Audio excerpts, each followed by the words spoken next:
Welcome to Python Programming Lecture Series. This lecture series is meant for those who are new to Python or those who have programming knowledge but want to use it for programming, let's say, microcontrollers or maybe for machine learning applications. So this course is perfect for you. So let us see what we will be covering in this series.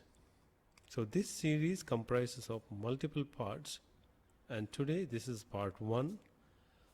Here we'll be talking about different types of Python interfaces which are used for coding as well as executing this Python codes. We'll look at different Python environments which are called as Python IDEs. IDE stands for Integrated Development Environment. We will also look at the installation process, how you can install Python. And today at the end of this session, we will also look at two different types of environments. One is desktop-based environment called as IDLE, which stands for Integrated Development Learning Environment, which is one type of IDE. And after that, we will also look at Jupyter Notebook, which is most popular IDE, and the next generation of Jupyter Notebook, which we will be using today, that is called as Jupyter Lab. So we will look at how to use this. We will look at what are the features of these two interfaces, and later parts, later videos of this series, where we will talk about writing Python scripts and functions. And we will also learn about Python libraries and how to use them in our program. We will also look at programming single board computers, for example Raspberry Pi, or other microcontrollers which are not compatible with Python. Okay, so maybe they understand a different language, but if you want to send a command to those microcontrollers using Python, what protocol needs to be followed. So we're going to discuss about that, and later in the videos or later part of this series, we will also look at working on machine learning with Python. We'll try to understand how you can build, train, test a machine learning model for different applications. So these are the various topics that we are going to cover in this series. So let us dive into part 1. In part 1, that is today, we will look at the importance of Python, why Python is so popular during the last few years, and we will also look at various Python environments. And we will take two out of them, two environments, and we'll study their features. We'll try to use them. Okay, so why Python is so popular? There are several reasons which makes it more popular. The first one, Python is free and it is open source. Syntax-wise, easier to use when compared to other programming languages such as C++ or Java. And very important advantage for which it is so popular is it supports varieties of libraries or modules which are pertaining to AI or machine learning or data science. You can use those libraries in your program. And another advantage is the size of the code. When you write Python program, the size of the code is much lesser compared to other programming languages like C++. Python also has a strong user community, so you can interact with other users in the community. You can get advice from them. You can also give suggestions to others, and you can also contribute to this user communities. So these are some of the advantages. That's why it's preferred. Of course, there is a downside of Python compared to C++. But right now, so because of these advantages, Python is very, very popular. So this is the official website for Python. From here, I'm going to download desktop-based Python, and this is the latest version for Windows. So depends on the system, you can choose the Python softwares. And if you have earlier version of Windows, let us say Windows 7 or earlier, then you can go for earlier version of Python, maybe 3.8, etc. There will not be much difference between Python 3 versions, let us say Python 3.9 and Python 3.10, except that in the newer versions additional libraries will be added, or maybe there is a slight difference in the performance, but the syntax remains the same for Python version 3. And you can see the full list of downloads. If you want to install an earlier version of Python, you can choose from the list and you can download them. So let me download this latest version for Windows. The download is complete, and let me install Python. The usual installation process, you can right click, then so I'm installing now. I'm installing 3.10.7, which is the Python version, latest version for Windows. And so this is the option that I'm going to select, and after that I will check this particular box. By doing that, I can launch Python from the Windows command prompt. So I will click here. So installation started, and it's going to take some time. Now I have installed Python, so let me launch Python from the command prompt. So let me go to the command prompt. So I am at the command prompt, so let me type Python. So Python, you can type here to launch Python interpreter. So this is the Python interpreter, and this is the version which I have installed. And using this Python interpreter, you can execute a single line statement. Okay, so one line of command, Python command can be executed. To execute it, you can press enter here. So let me start writing my first Python code, that is to print a text or print a string.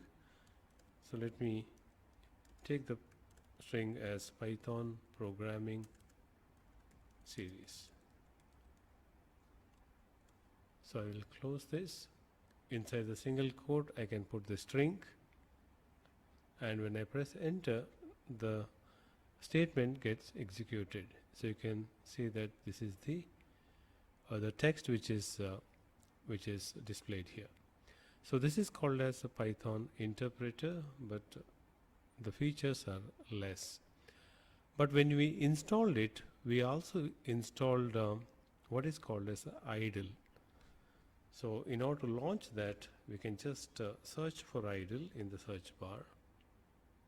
You can see that IDLE, this application is already installed, and this will have more features when compared to the interpreter we just saw.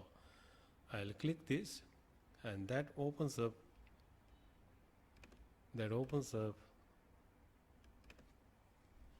a shell. You can see that this is called as a Python shell. This is one of the windows of IDLE. This is the entire interface, Python interface, and here also you can see a interpreter. Okay, so which you can use for executing a single line statement. Again, I can type print, or maybe welcome. Okay, it prints. So this is again kind of an interpreter, because interpreter is one which executes single line statement when you just click enter. Now along with that, this has a kind of a graphical user interface. So this has additional features when compared to the previous interpreter, and you can also write your Python code. You can write a Python script in the editor window. Okay, so here I'll be able to write the Python script. I can give a file name to it with an extension .py. Okay, so .py. So even I can write the Python program on a notepad, and I can save it as .py. So then it works well, I can use it. Okay, so this is the editor window. So this IDLE stands for Integrated Development Learning Environment. So this is like a complete interface, not only programming, but you can also use it for, it also has other features. You can, it has an interpreter, it has an editor window, etc. So this has several other features that you have. It also has a debugger. You can use the debugger mode to execute your program line by line when you're writing a large program, and if you want to execute line by line, you can invoke this debugger mode. Okay, so right now what we are going to say is we'll study about MATLAB script in the later videos, not today. So if you look at this color coding is very important in MATLAB. As you can see here, so this is in purple, which is nothing but a function. And similarly, let me just show you different color codes which are used. If you look at this, and so print is a function. Okay, so as you can see here, there are three different colors you can see. This is purple, that is for a function. This is for a string, and this is for a comment. If you want to give a description to this, if you want to write something about this command, then this is the operator that you will use. The text which you will type after this will be considered as a comment, and that means this part of the code, okay, so that will not be evaluated by this interpreter. Okay, so print is a function. The functions will be having a purple color, and then this is a string which is in green color, then the comment which will be in a light red color, we can say. Okay, and you get a kind of a variable, or you get in blue color, so that is another color that you have. And after that, if you make any mistake, the error message, let's say I just type like this, I'll make a mistake here, and you can see that you get an error here because I have not put a single quote here. So this is a dark red, this is a light red, which is a comment in this case, and this is a dark red, which is nothing but an error. So this color coding is very, very important in Python. So this is about this is one of the environments which is called as a IDLE, which is a desktop based environment. You just have to download and install, and it doesn't need any internet connectivity. Now another advantage of using this particular interface is that along with this shell, along with the, let's say, editor window, along with the debugger, you will also get a package manager. Okay, so there is something called as a pip, through which you can install any Python package. For example, what I'll do is I'll just go to the command prompt. So this is the command prompt, and I want to install, let's say, Jupyter Lab from here, or maybe another Python package. You can use a package manager. Is a package installer for Python, that is pip. Okay, so pip comes with your installation. When you installed a Python from python.org, pip also comes. So pip is a very popular tool for installation. So very simple command can be used to install any Python package. So right now what I'm going to do is I'm going to install another IDE called as a Jupyter Lab. So I can give a command like a Jupyter Lab without any space, pip install Jupyter Lab in the command prompt. So I'll just type enter, and this Jupyter Lab gets installed. So it is installing Jupyter Lab. Jupyter Lab is a web browser based environment, and that is most popular because of the Jupyter notebook that it has, and it has got many advantages when compared to this environment which we just saw, which is called as an idle environment. So this installation takes some time, and we will look at the features of this Jupyter Lab. Jupyter Lab installation is already complete. So let me launch Jupyter Lab from command prompt. I'll type Jupyter.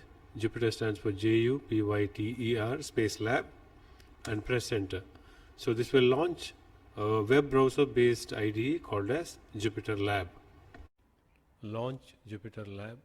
As I mentioned, Jupyter Lab is a browser based Python environment, and Jupyter Lab is the next generation of Jupyter Notebook. So this is the home page of Jupyter Lab, and you can see here there is a Jupyter Notebook, which is a popular Python environment. So this has more features when compared to the other environments which you saw, and a Jupyter Notebook is also used in AWS when you're working on Amazon Web Services on machine learning. So you will use Jupyter Notebook even when you're using Google Cloud Platform. So that will also provide this Jupyter Notebook as a Python environment. So if you look at the Jupyter Notebook, so this is one of the features that you have in Jupyter Lab. But Jupyter Lab has other features other than Jupyter Notebook. As you can see here, in Jupyter Lab, you will be able to navigate through all the directories, folders, and files. You can also edit any of the file. You can remove any of the file. You can also right-click and download them. So everything you can do here. And if you go to File, so you also have a terminal here. If you want to install any package using pip command, that you can do. You can just type pip install a package name. Let's say we will look at a package called as a numeric Python package, NumPy. You can install from here. You also have a Python console from where we can it works as an interpreter like we saw earlier. So let us just focus on Jupyter Notebook. So this is a Jupyter Notebook, and you can rename it. You can give a file name. This will be saved with an extension Python IPython Notebook, IPYNB. Whereas when you use idle interface, previously you saw the extension was .py for Python script. So I can give a file name to it. Let us say test. Okay, and if you look at Notebook, you have different the options here, and these are called as cells. So there are a number of cells here. The advantage of Python Jupyter Notebook is that you can execute entire program cell by cell. Let me just type a very simple command. I'll just print A. A is a variable, A equal to 2, and I'm just printing the value of A. And I will write another code here. Let's say this is, C equal to A into 2. Okay, very simple command, and I'll just write print C. Okay, so I have two cells here. I can keep a cursor here, and I can add one more cell to this, plus. Okay, so this option will add one more cell. I can add any number of cells, or I can remove it using this particular icon. Okay, so let me just run this first cell. Now this is called as a code cell. As you can see, there are different types of cells that you have. If you select Markdown, it does the different task, and let me select code. So now it will work as a Python code and it can be executed. So you have a Python kernel. This is the kernel, and the kernel will execute this code, and this code can be executed cell by cell. Now my cursor is in the first cell, and I can click here or Alt plus enter. Okay, so Alt plus enter will execute, or I can click here. So this is the run option. I can click here. You can see that this is two.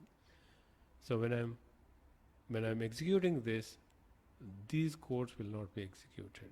So that is one advantage when you have a program where number of sections are there, and the different parts of the program you want to execute separately without affecting rest of the program. So then Jupyter Notebook is very important, because this has cells, so you can put your codes in different cells and you can execute them. So let me keep the cursor here and execute. So second part of the program will be executed now. So this cell gets executed and it shows the result. And once it's executed, you can see a number here. You can also rearrange these cells. You can keep your cursor here and you can bring it down or up. As you can see here, I can change the position of this. I can execute entire program, all the cells together, by pressing here. Okay, so this will execute the entire, restart the kernel. The kernel is responsible for executing the code. I can restart this. Now it's already done. So I can click here, not here. I can, because restarting, I can click here to execute both the cells. So there are three types of cells you come across. You can choose a specific type of cell from here. Right now this is a code cell. As you can see, there's a color code here. So these are Python codes and they can be executed by the kernel. So let us keep the cursor here, and let me select a Markdown. The Markdown option is selected for documenting this. Let's say I'm writing a program and I want to document it. The document should have a heading and then maybe some charts, some image files. So in that case, Markdown will help you. Let us say the first cell, I want to give a heading to this. So you can just type, so this is a Python program. Okay, so this is the heading. And let's say I just want to randomly pick an image file here. So let's say I'll just pick a image file here and select it. Okay, I'll just drag and drop the file here. So Markdown option I have selected. This is my heading and there is one image. Then I can just play it. You can see that there is a heading here and there is there's an image file. You can also have any kind of a plot or whatever it is. Okay, so that also will be okay. So that's about this particular thing. Let's say I'll go for raw. So Markdown is used when you want to give a heading to your entire program or the workflow, and also you want to add some charts or etc., then you can use it. So this is how you just select a Markdown, and this is the operator that you select with the space and give the heading here. Okay, so that's about the second cell, which is a Markdown cell. The third one is a raw cell that also has a different purpose, and we'll discuss more about raw maybe in the later videos, not now. So later videos will talk about it. So this is the overall picture of a Jupyter lab. And if you want to come out of it, let's say if I look at the command window, it's still the kernel is busy. The Jupyter lab is already it's working, and I want to exit from there. So what I'll do is I'll go to file, I'll shut it down, I'll shut down, and after that I'll close this tab. This is the end of part 1, and to summarize this part 1, here we discussed about overview of Python programming series. I mentioned about the topics that will be dealt in this series. We also discussed about two Python environments called as IDLE and Jupyter Labs. Thank you so much.